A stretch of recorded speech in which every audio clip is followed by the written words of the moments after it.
আজকে আমরা দেখব নবম শ্রেণী ফিজিক্যাল সায়েন্সের একটা প্রশ্নপত্র, যেখানে পূর্ণমান 40, সময় রয়েছে 1 ঘন্টা 30 মিনিট। 2025-এর জন্য একটি মডেল সেট। সঠিক উত্তর নির্বাচন করে লেখো 1 গুণ 8। একটি কঠিন অ্যারোসোল হলো ধোঁয়া। লঘু অ্যাসিড দ্রবণে বিক্রিয়ায় H2 গ্যাস উৎপন্ন করতে পারে না ম্যাগনেসিয়াম। একটি দ্বিক্ষারীয় অ্যাসিড H2SO4 সালফিউরিক অ্যাসিড। কার্যের মাত্রীয় সংকেত অপশন নম্বর সি।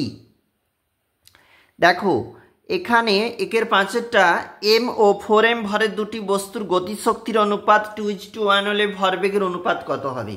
এনে প্রশ্ন দিয়েছে এবং এটার আমাদের সঠিক উত্তর হচ্ছে অপশন নম্বর এ।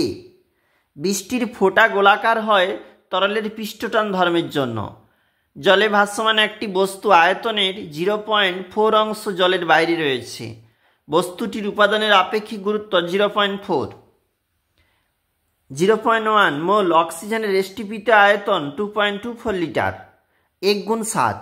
উষ্ণতা বৃদ্ধিতে দ্রাব্যতা কমে এমন একটি যৌগের নাম ক্যালসিয়াম সালফেট CaSO4। অ্যাসিড দ্রবণে ফেনলপথেনিলের বর্ণ কিরূপ হয়? বর্ণহীন।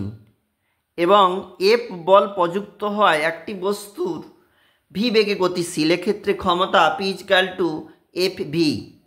1 কিলোওয়াট সমান ড্যাশ কত অশ্ব ক্ষমতা বলেছে? 1.341। চাপের এসআই একক পাস্কাল। পরবর্তী পেজ দেখো, ঘাতের মাত্রীয় সংকেত দেওয়া রয়েছে। দেখবে প্রমাণ বায়ুমণ্ডলীয় চাপে মান ড্যাশ বার। দেখো 1013.25 বার। 1 গ্রাম পরমাণু হাইড্রোজেন বলতে 2 গ্রাম হাইড্রোজেনকে বোঝায়, ভুল। ইমালশনের বিস্তার দশা ও বিস্তার মাধ্যম উভয়ই তরল। প্রকৃত দ্রবণে দ্রাবকণাগুলির ব্যাস দেওয়া রয়েছে দেখবে, এবং নিচের যে প্রশ্নগুলো রয়েছে এগুলা কিন্তু 2 নাম্বার করে।